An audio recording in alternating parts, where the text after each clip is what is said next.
Hello, my name is Ricardo Hueso. I am from the University of the Basque Country in Bilbao in Spain. And today I will be talking about the ice giants Uranus and Neptune, which is our current understanding of these planets and possible plans for the future exploration.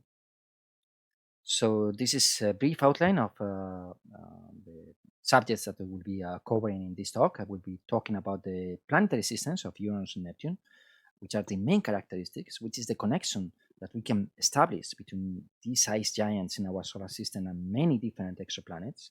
And I will be trying to describe a little bit the interiors, composition, and planetary systems of Uranus and Neptune.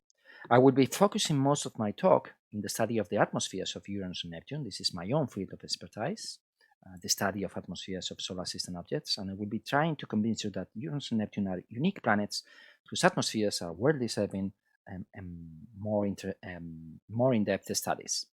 And finally, I will be talking about future missions or possibilities for future missions to the ice giants. So for a start, let's say that Uranus and Neptune are two planets that are very similar in terms of sizes and masses. They have masses on the order of 15 Earth masses, sizes on the order of 4 times Earth radius, and they lie in the outer parts of the solar systems at orbits of 20 to 30 astronomical units from the Sun. Both planets rotate very fast in terms of 17 hours, but their rotation axes are tilted with respect to the ecliptic. In the case of Uranus, this is an extreme tilt of 97 degrees. And this makes seasons in both planets extreme in terms of their length and in terms of the intensity of these seasons. The rotation is also interesting because this is going to have important consequences in terms of the magnetic field of these planets and how the planets interact with the solar wind that arrives at these outer parts of the solar system.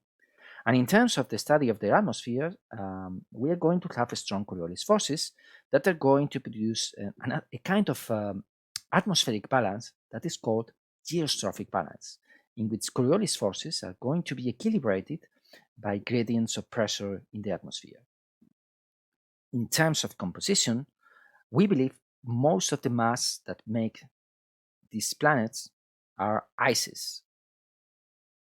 Ices in the interior part of the planets that are surrounded by envelopes of hydrogen and helium that extend deep in the atmosphere to a depth of about 5,000 kilometers. These envelopes makes both planets similar to the gas giants made mainly by hydrogen and helium, but in the case of Uranus and Neptune, it's only the external part where we have these hydrogen helium atmospheres. In these hydrogen helium atmospheres, we have large abundances of condensables and other heavy elements. So when compared to Jupiter and Saturn, we have extreme abundances of gases like methane, and the cold temperatures that we can find in Uranus and Neptune, 70 or 80 Kelvin, makes these gases to condense, and so both planets are covered by permanent clouds of methane. But methane is going to be very abundant, and this is going to have important consequences in the behavior of these atmospheres. If we compare both planets, here in the right part of the slide, we have the different axial tilt between both planets. And another interesting difference is that Uranus has a negligible internal heat, it's only heated by the solar insolation, but Neptune has an important internal heat source that is comparable to the irradiation that comes from the Sun. In terms of the behavior of the atmosphere, Uranus is a planet where the atmosphere doesn't show up very strong activity, it doesn't change very much in terms of different years. But Neptune has a more active atmosphere with the apparition of more and different kind of meteorological systems, like this great dark spot observed by Voyager 2, or these bright clouds, or many other cloud systems and meteorological systems that we can study. And in terms of the satellite, Uranus has a complete system of satellites, many small satellites that rotate around the planet, and Neptune has different satellites that have been captured by the gravity. And one of these objects is a large object. This is the satellite Triton, which is with a size comparable to the Kuiper belt object Pluto and a very similar structure and morphology. So Neptune has been able to capture some of these objects from the Kuiper belt. The largest fraction of exoplanets that have been detected have sizes comparable to the giants, and that makes both Uranus and Neptune an important set of objects that we can study in our solar system, and that can give us very important hints about how these exoplanets can be. Many of these exoplanets would be very similar to our ice giants. So, how are these planets formed? Why are they so numerous in other solar systems? And what are their physical properties? And what are their physical properties is a kind of question that we can answer with the information that we can gather from Uranus and Neptune, our own solar system. For instance, for Uranus and Neptune, noble gases measurements can highly constrain the scenarios of formation of these planets. These measurements require an in situ measurement that is similar to those that were achieved by the Galileo proof in Jupiter in 1995, but that we lack in the case of Uranus and Neptune. The atmospheric composition of Uranus and Neptune is not very well determined. We have large uncertainties on what are the elements that we can find in these atmospheres besides hydrogen and helium. This plot shows the knowledge that we have of the noble gases and other heavy element abundances in Jupiter, and most of this data comes from the measurements made by the Galileo probe in 1995. For Saturn, we have some data from spectroscopic observations, but for Uranus and Neptune, we have large uncertainties. And that means that the range of interior models that we could have for these planets is very, very large. The interiors are poorly known. We only have some data coming from gravity measurements obtained in the Voyager 2 flybys. And there is a large range of possibilities in the interior of these planets. We could have ices that, under the conditions of pressure and temperature provided by the atmosphere and the gravity of the planet, would be in a state of liquid. Or we could have a mixture between rocks and primordial ices transformed into liquids. And we could have mixed interiors, or we could have better separated interiors. And this is a big incognita. We don't have enough data to distinguish between all these different models. In any case, the information about the chemical composition and interior structure of these planets is key to understand how they form. If we have a protostar forming from the condensation of a molecular cloud, most of the material that forms the protostar is processed into a protoplanetary disk conserving angular momentum. And in this processing, you have different elements that can condensate at different distance from the central star depending on the temperature. So if you are far enough away from the star, you can have ices that condensate, and you can have different ice lines. And so the abundance of these heavy elements that can condense forming ice lines is going to be very important in order to determine how these planets form. So the chemical composition of these planets is going to tell us about what happened in these external regions of the solar system when it was forming. And in the case of Uranus and Neptune, of course, you have this large amount of ices that can condensate, and you can have important collisions. And we believe that in the case of Uranus and Neptune, collisions could have had an important role in their early evolution. For instance, you could explain the differences between Uranus and Neptune by giant impacts. If you have a planet like Uranus and you make an important impact by a large ice body, you can tilt the axis of Uranus, and you can expulse enough material from Uranus to form the regular satellites. And in the case of Neptune, you could have a more direct impact in which the object impacts Neptune, enters inside, and releases an immense amount of energy, and then it's able to mix interior, produce an early adiabatic interior, and give enough energy to produce the internal energy source that we are still observing in the interior of Neptune. When it comes to the planetary systems made by Uranus and Neptune, we have rings and satellites. And while both planets are similar in terms of their sizes and chemical composition, the planetary systems are not. Rings are different, and especially satellites are different. Uranus has a large amount of satellites, regular satellites that orbit in the same sense as the planet. And these satellites are very interesting because they are in orbits with near resonances. And this is an interesting puzzle because their gravitational interaction and the gravitational interaction with the planet should make this orbit unstable, should produce chaos. But the satellites are very old. And this is an interesting puzzle, how to reconcile orbital chaos and old age of these surfaces in the case of Uranus. And then later on, you have larger satellites that are also regular satellites orbiting the planet. But this is something unique. This close resonances between different satellites in the inner part of the satellite system of Uranus. In the case of Neptune, you have less satellites, and you have many of them that are regular. They orbit in the opposite sense of the rotation of the planet. And this means that most probably these are capture objects. And in the case of these capture objects, the most interesting one is Triton. Triton with a size comparable to Pluto, a spectra that is comparable to Pluto, that goes in a retrograde orbit. And we believe this is a capture large Kuiper belt object that is just orbiting Neptune. And it's a whole world in its own with geological surfaces, a tenuous atmosphere, geysers, water in the inside. So a very interesting object to study. If we look at the surfaces of these objects, you have craters, but you also have very regular shapes in these satellites that talks about a very violent past with these large scarps in the case of Miranda and Ariel orbiting Uranus.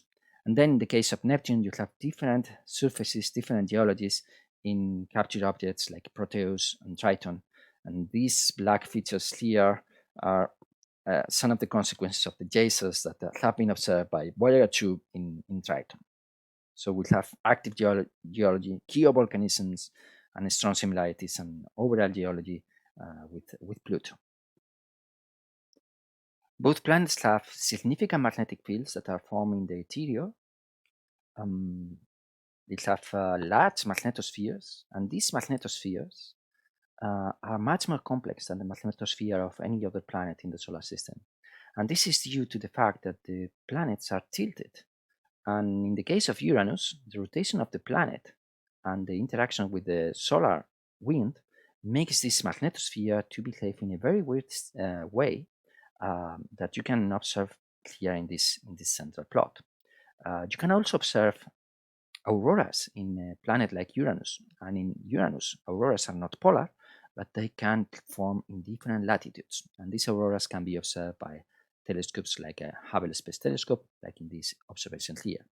The magnetic fields are very, very complex.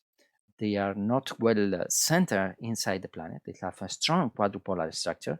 And so we need to make new measurements of the magnetic field of these planets to really understand what are their interiors, because their interiors is the key to how they form. And this is also an important connection with how exoplanets in the same size range can be. This slide is a summary of some of the characteristics of the atmospheres of Uranus and Neptune that I will be describing in detail in the next few slides. These atmospheres are extreme in many senses. We have an extreme abundance of condensables that are heavier than the dry air. So these condensables like methane are 10 to 50 times more abundant than Jupiter and Saturn.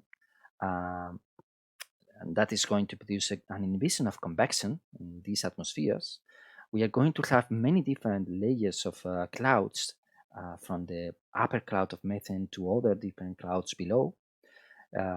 Both Uranus and Neptune have extreme winds and they're very low energy input, which is going to be difficult to explain.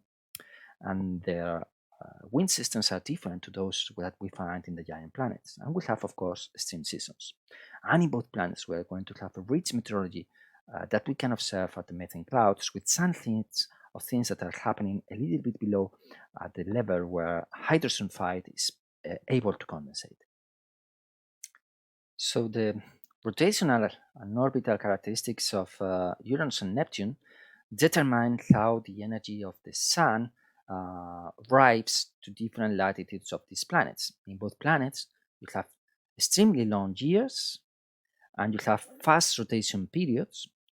And the fast rotation periods makes the atmospheres to be in geostrophic balance, and the long orbital years combined with the axial tilt make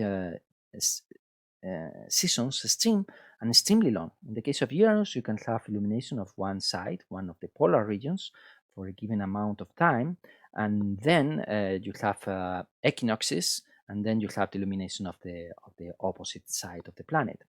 And this, on average, makes that the amount of energy that you receive over the course of a complete year, if you promediate it over a complete year, the region that receives the most amount of energy from the sun are the polar regions. In the case of Neptune, with a very different axial tilt, the region that receives the most amount of energy over a complete year is the equator. And you can study how the seasons evolve in both planets.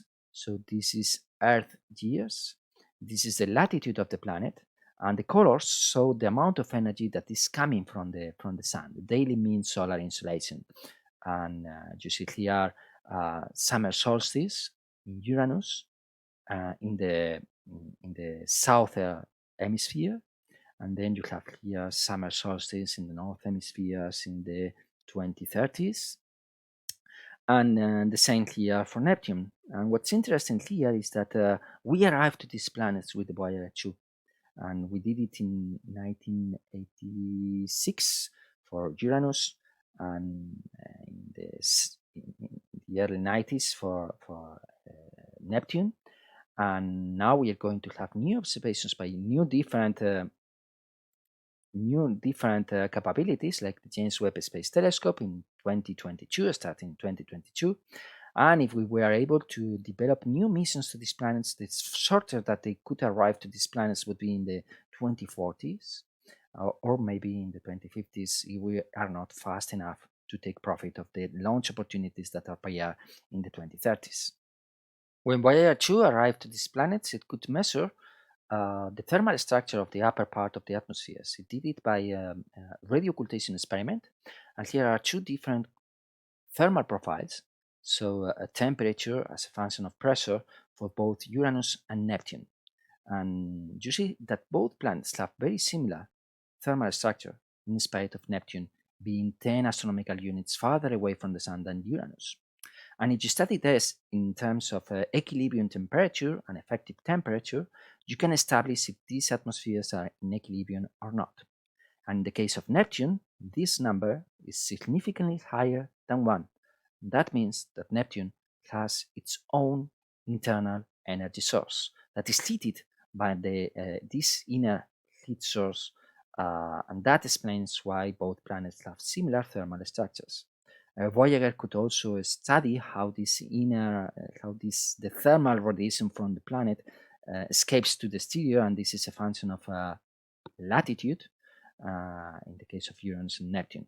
But the important part here, the important bit, is that there is a significant energy source in Neptune that is missing in Uranus, and this is one of the key details in favor of giant impacts in the past that could make an important difference between Uranus and Neptune in terms of the inner heat sources. When we observe both planets with a telescope, or when we observe them with the Voyagers, this is the kind of visual aspect that the planets have. Both planets have bands and zones, and these observations have been obtained by different observational means. So you have here on the left Voyager, you have here JWST for Neptune. You have large telescopes on the Earth that can obtain fantastic, highly spatial resolution observations of both Uranus and Neptune using adaptive optics on telescopes like Keck, observing near-infrared bands in band H, J, and even K. And you have here different meteorological systems that appear on different years. And then again here, these are observations with the Hubble Space Telescope, in which you can also observe in shorter wavelengths. And if you observe in shorter wavelengths, you can see things that are dark in the atmosphere, these dark spots that are similar to this giant dark spot that was observed by Voyager 2 in the case of Neptune. And in both planets, you have bands systems of clouds that are aligned in the directions of the parallels. And you have waves, atmospheric waves in Uranus in this equatorial region. You have storms, bright features that appear and disappear in both planets. And you have dark spots, sometimes surrounded by companion clouds, sometimes not, like this dark spot here, but others that are covered, almost completely covered by these bright companions. When you observe the planets and you make a spectrum of the planet, this is the spectra of Neptune, you can study how deep you can go into the atmosphere by observing at different wavelengths. And this is what this figure represents. So you can study these dark vortices only in short wavelengths.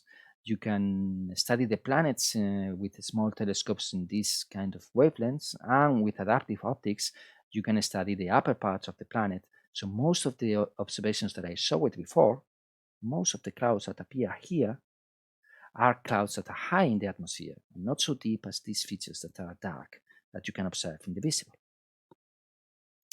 And the reason why this is so complicated is because you have important, very strong methane absorption bands interspaced with regions in which you don't have so much absorption from the atmospheres. And this right plot compares the structure of the atmosphere with what we expect from cloud formation models, that we predict that methane clouds should be forming at a region of about 1 bar in both planets Uranus and Neptune. And then above, we have different systems of phases, photochemical phases very high in the atmosphere. And this is the regions that you can sample in different observation wavelengths. So the key current facilities to make this kind of observations are, of course, Hubble Space Telescope that you can use to observe in the visible, including short wavelengths like blue, and in the near infrared, covering this region in which you can sample up and down in the atmosphere.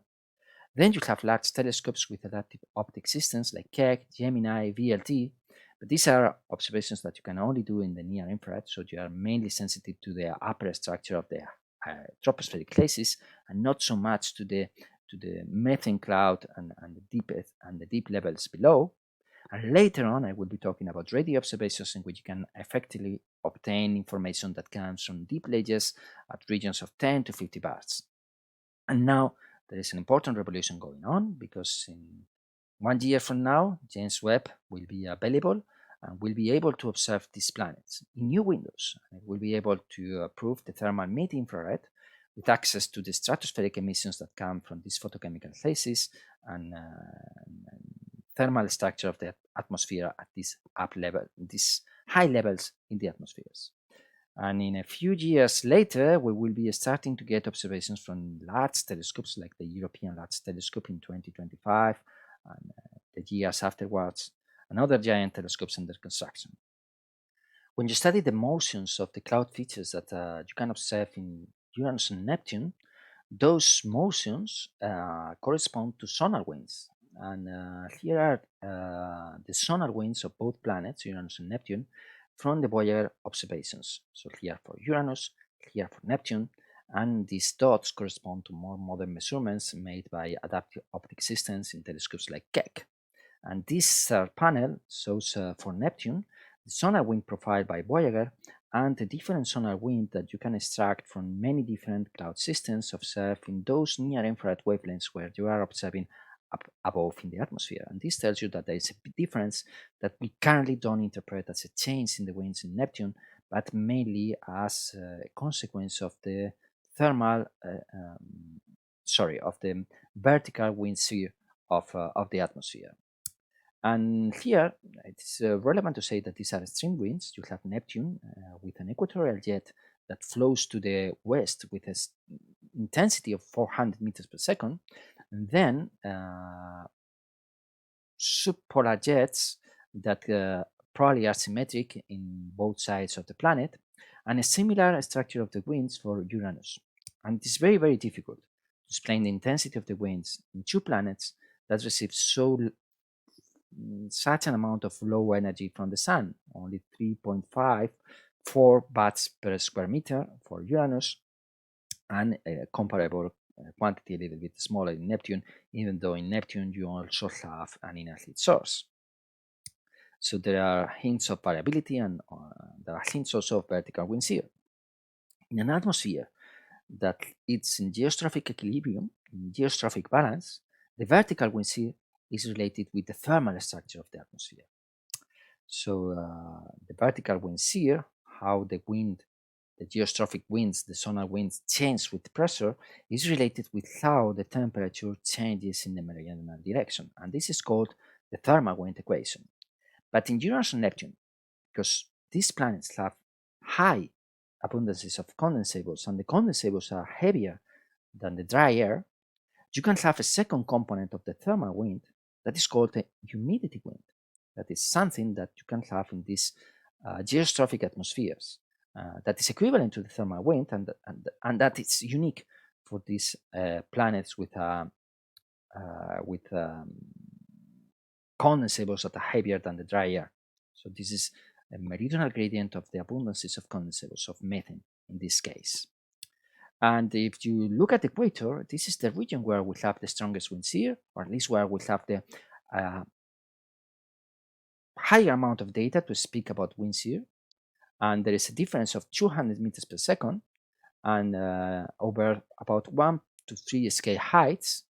And the thermal wind equation, traditionally, you cannot use it in the equator. You need to modify that equation. This is a possible modification for the thermal wind equation in the equator that has been published recently, and that is able to reconcile these Voyager wind measurements with more modern wind measurements, but obtained in regions up above in the atmosphere, in the upper hazes observed in the near infrared. Because these winds are so intense, they affect the shape of the planet and its gravity. So in a paper in 2013, Yoshai Caspi and collaborators in Nature studied how the gravitational field of the planet can give us information about how deep the winds can extend into the deep atmosphere.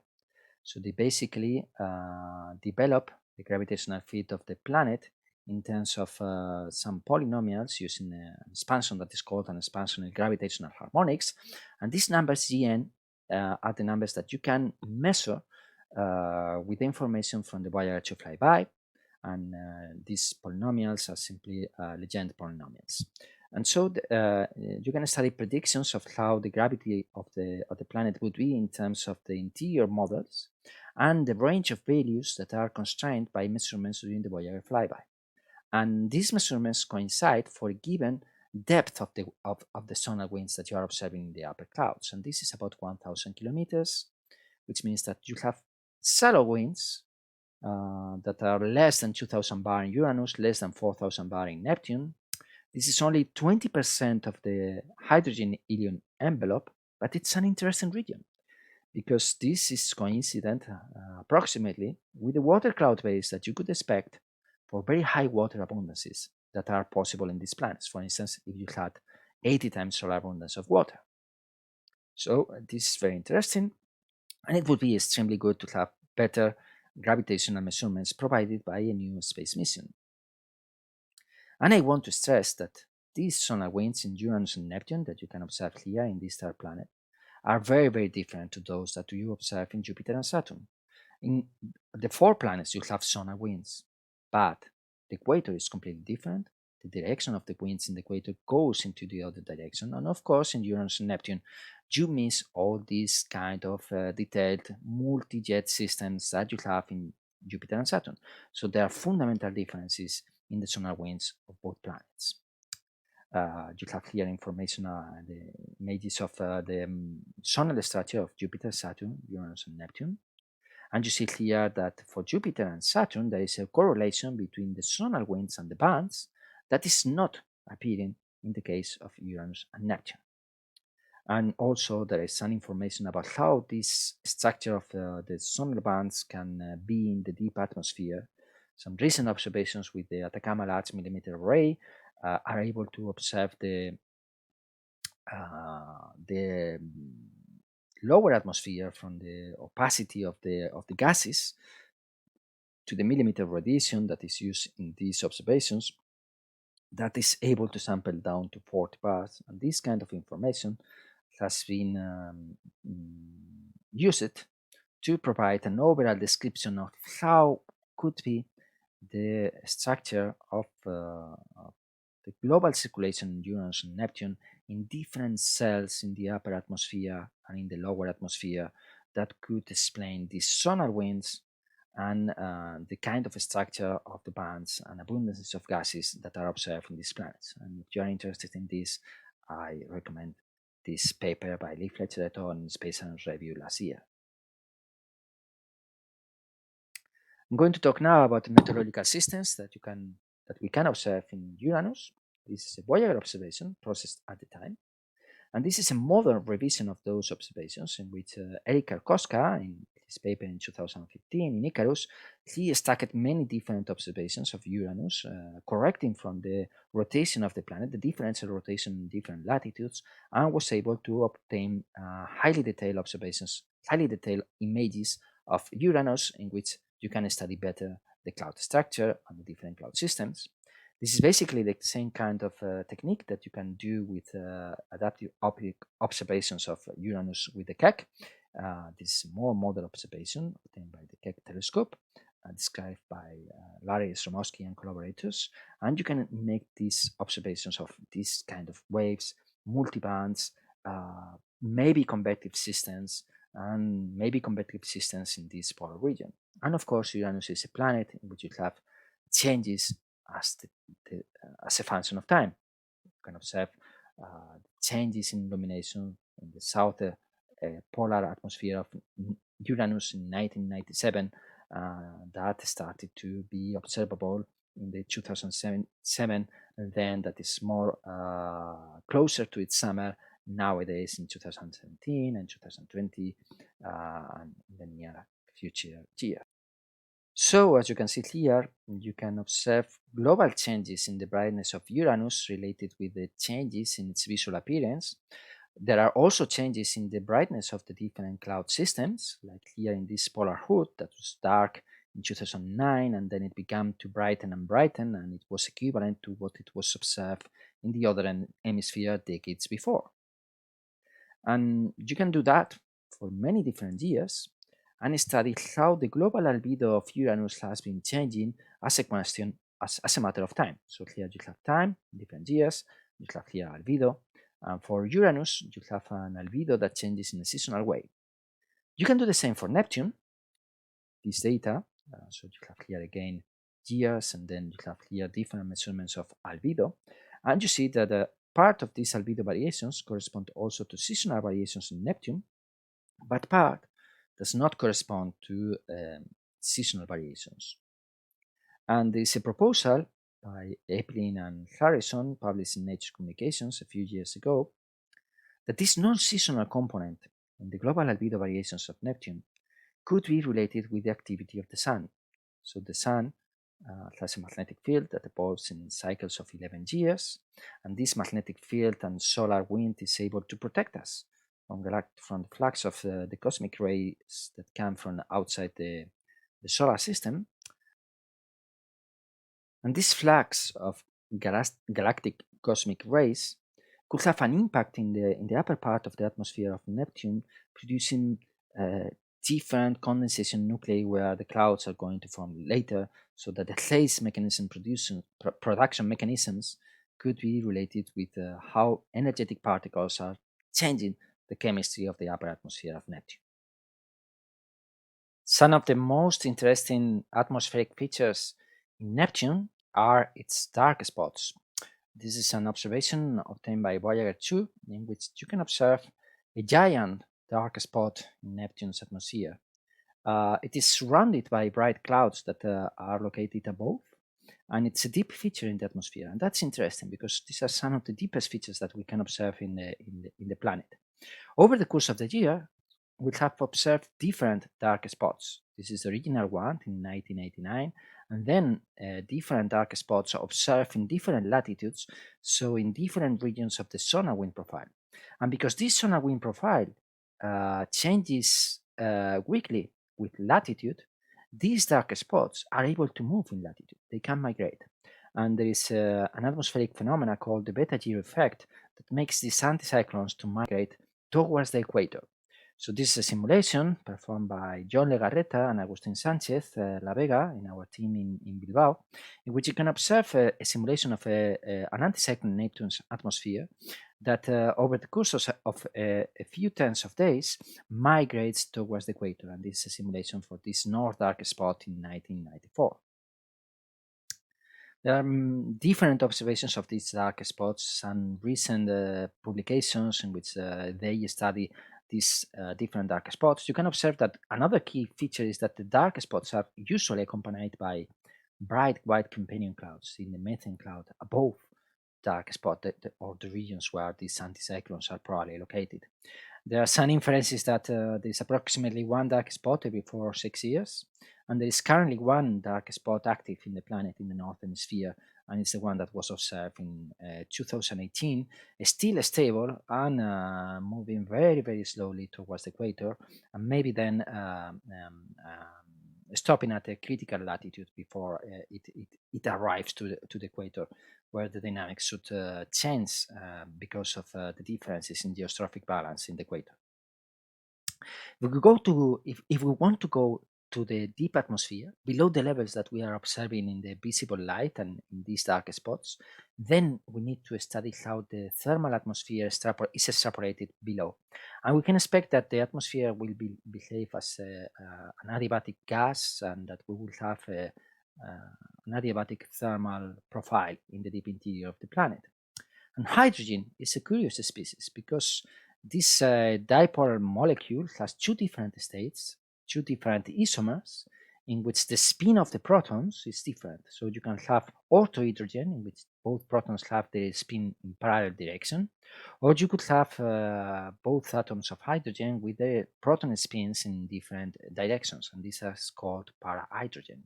And because of the differences in the rotational function of the molecule in these two different states, the specific heat of hydrogen in this state, in ortho, is different to the specific heat in para state.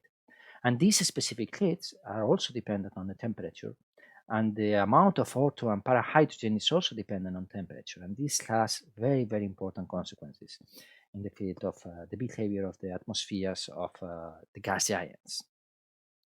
So the behavior of these specific heats is a little bit complicated for the different ortho and para states of hydrogen, and you have a normal distribution of ortho and para hydrogen, in which you have 3 parts of ortho hydrogen per each part of para hydrogen. You will have a different specific heat, and you see that these specific heats change in an important way with temperature, and this behavior is especially important at low temperatures, like the temperatures that we can obtain in Uranus and Neptune atmospheres.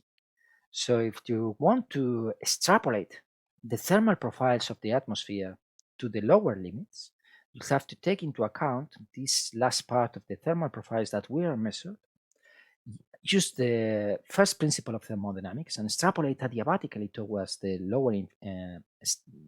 lower atmosphere, so deeper pressures and higher temperatures, using a specific heat, which is going to be a function of temperature, but also on the state of the hydrogen orthopara distribution.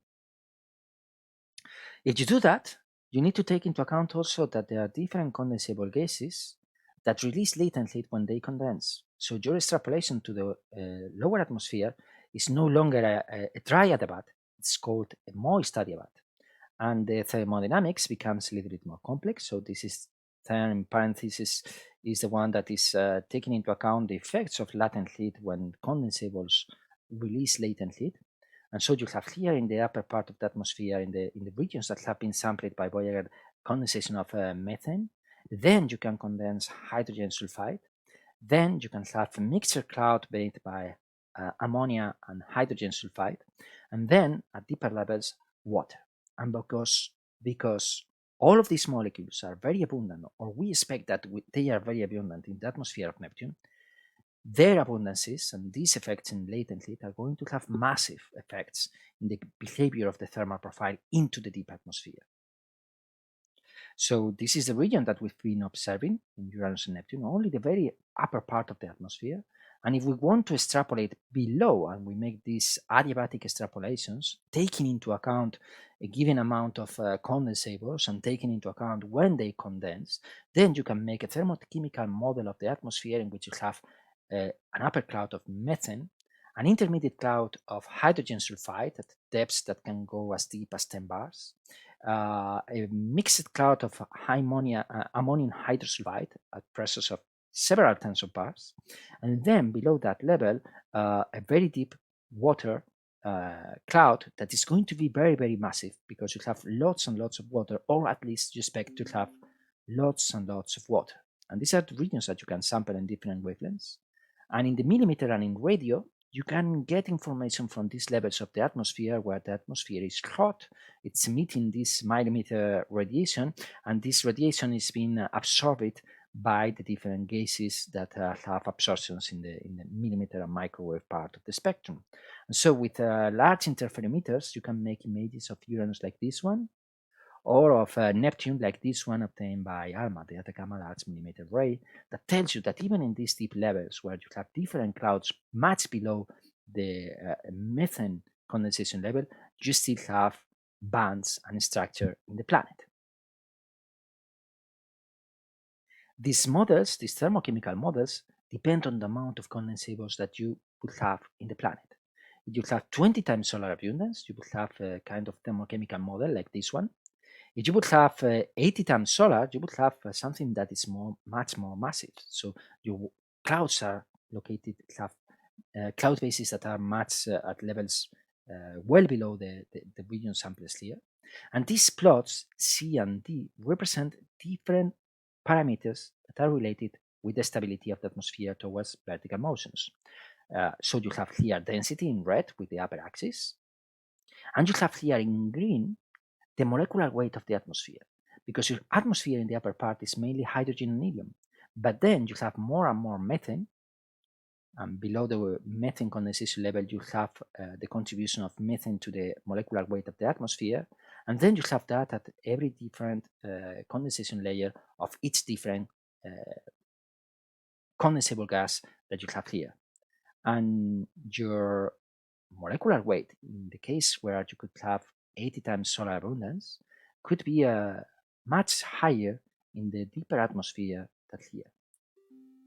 Actually, if you have an 80 times solar abundance of different condensables, water is going to be so massive that you reach the water critical point, temperatures of about 640 Kelvin, in which water cannot be in a liquid state anymore. So you have the water critical point here. And these plots here are related only with the stability, atmospheric stability of the atmosphere. But of course, this is for an atmosphere that it's in equilibrium, that is diffusing vapors above and it's condensing and then it's precipitating, and it's always in equilibrium. And the real picture could be much, much more complex. So you could have regions with clouds, regions desiccated, and motions above and below. So you could have storms at different levels, precipitating downdrafts. And so the real picture is going to be much more complex than even this complex structure of the different weather layers in which you can have the atmospheres of Uranus and Neptune. And because both planets have similar temperatures at the deeper parts of the atmosphere that we sampled with Voyager, these models could be used for any of them. The relevant factor is which is going to be the chemical composition of the planet. And if you see here, this massive difference in molecular weight between the upper atmosphere and the lower atmosphere will have an important consequences in terms of density and could be something that could be sampled with gravity measurements.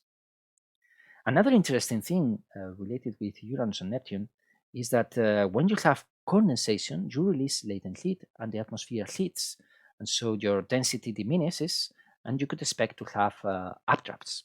But that is what happens in the atmosphere of Earth, because if you have an atmosphere in which your dry air, hydrogen and helium, is lighter than the moist air, then things can be completely different. Imagine here that you have an atmosphere in which you have a thermal profile like this in red, and in which you have abundances of condensables that are given by this blue line. when you reach amounts of condensables big enough to make condensation possible, you're going to heat the atmosphere, you are going to change your thermal profile. But when you heat the atmosphere, you can have even more condensables there. They are going to be heavier. So your atmosphere could instead of being positively buoyant, it could become negatively buoyant if you have enough condensables, if you are above a critical level of the atmosphere. So the thermal gradient could be significantly superadiabatic in these atmospheres of Uranus and Neptune. And the conditions for this has been explored in different papers.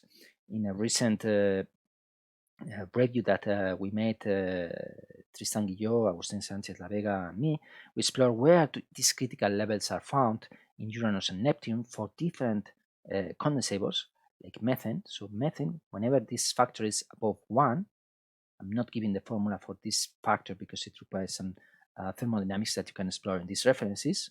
But when this is bigger than 1, then you inhibit moist convection, you inhibit vertical motions.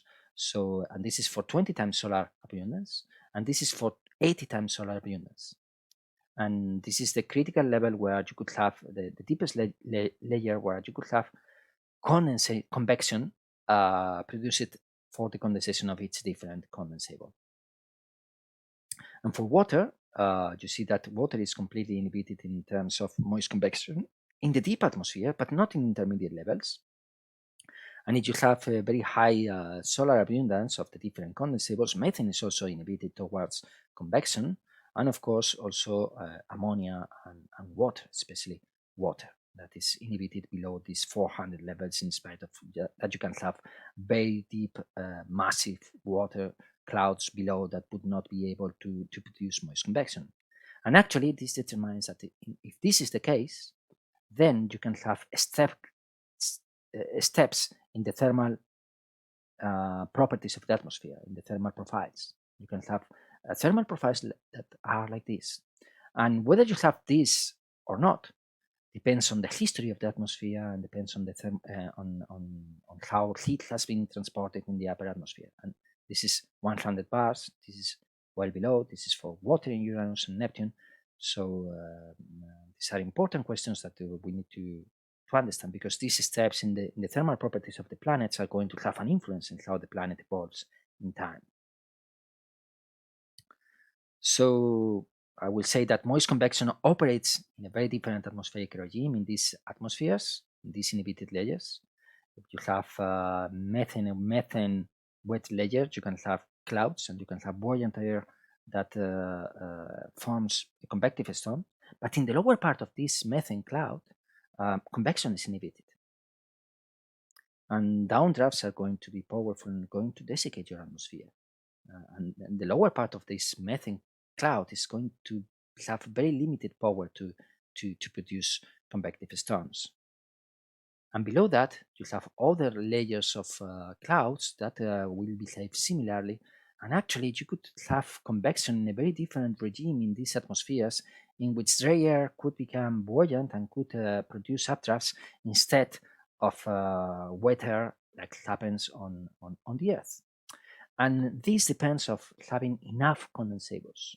And of course, Uranus and Neptune have much more condensables than Jupiter or Saturn. But this is something similar to what we expect to happen in Saturn. There is a proposition that Saturn's great white storms could have a cycle of 30 years due mainly to this process of being water very close to water moist convection and emission in a planet like Saturn. And this regime will be frequent in other gas and ice giants around other stars. But it's something that can be directly observable in Uranus and Neptune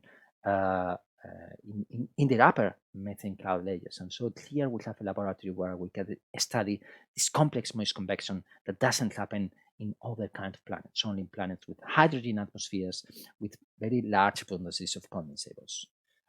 There are some numbers of the latent heat that you can release when you condense methane, hydrosulphide, ammonia, or water, and the ratio of the molecular weight between the condensable gas and the hydrogen that basically tells you how much more difficult it is to produce moist convection in these in these atmospheres due to the higher molecular weight of the atmosphere of the wet air compared to the dry air.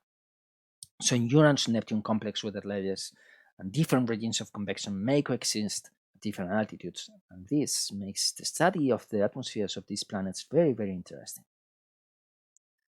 Although most convection is inhibited, we still observe some convective storms in these planets, or at least some very good candidates for convective storms in Uranus and Neptune.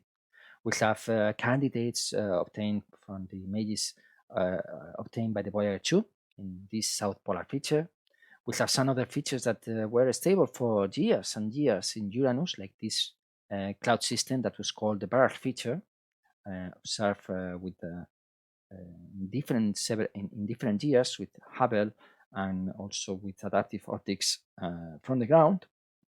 We have systems of convective storms in the mid latitudes in Uranus when these latitudes started to receive irradiation from the sun. So when the spring arrived to these latitudes, we had the start of some convective storms, and some years later, very bright systems formed in these latitudes, even producing tails of material that are very reminiscent to the kind of giant convective storms that we have observed in Jupiter and Saturn. But there is a problem here, and it's that when you make the study of the properties of these clouds, the radiative transfer analysis of these observations, it is not all that clear that these clouds are powerful moist convective storms that go up into the atmosphere and release a lot of energy. That's not something that has been completely proven. These clouds may not be convective, although their morphology suggests, and the cycle of evolution suggests that they are convective. Another case is for this mottled field of clouds in Uranus polar regions that have been observed in the last few years. And in Neptune, we also have candidates. We have candidates to moist convective storms in the inside of one of the dark spots in Neptune observed by Voyager. In other regions, like these filamentary clouds here, in south polar features like this here, also a Voyager observation. And in the last few years, we had a very good candidate for an equator storm observed in 2017. And it was so bright that it was observed initially with the Keck telescope. Later, it was observed by the Hubble Space Telescope, like in this observation. But it was so bright that even amateur astronomers using telescopes with 40 and 50 centimeters in diameter were able to observe this system of equatorial features, bright features in Neptune. And probably this is a very good candidate for a convective storm in Neptune in the recent times. There is a paradox here, and it's that Neptune has a higher abundance of methane above its tropopause that indicates higher level of moist convection than Uranus. But as you can see here in this slide, we have less candidates for moist convection in Neptune than in Uranus. And so this is this kind of paradox, or kind of paradoxical, that we have this different situation between these two planets. And of course, Neptune has its inner heat source that could help to produce moist convective storms or to produce a well-mixed interior. For the future, there is a big player that is coming now into action, and it's called the James Webb Space Telescope, a giant telescope in the space with a mirror of 6.5 meters that will be able to observe Uranus and Neptune with high stability in very different wavelengths, from the near infrared to the thermal infrared to the mid infrared, with different instruments, also doing images and spectroscopic observations in different wavelengths. And we will be able to obtain high resolution observations of Uranus and Neptune. So high resolution in the context of these planets is resolving the disk with 60 pixels for Uranus or 40 pixels for Neptune, or double that in the visible and near infrared. And with the MIRI instrument, there will be the possibilities to map the thermal structure of these planets in the upper atmosphere, where we know that these planets have thermal emissions associated to the abundance of different condensate, different chemical elements produced by the photochemistry. So mainly hydrocarbons that light the stratosphere by thermal emissions. And so there's a big revolution coming out in the study of Uranus and Neptune, thanks to new facilities like the James Webb. But we want to go back to these planets. We want to have a dedicated mission to either Uranus or Neptune.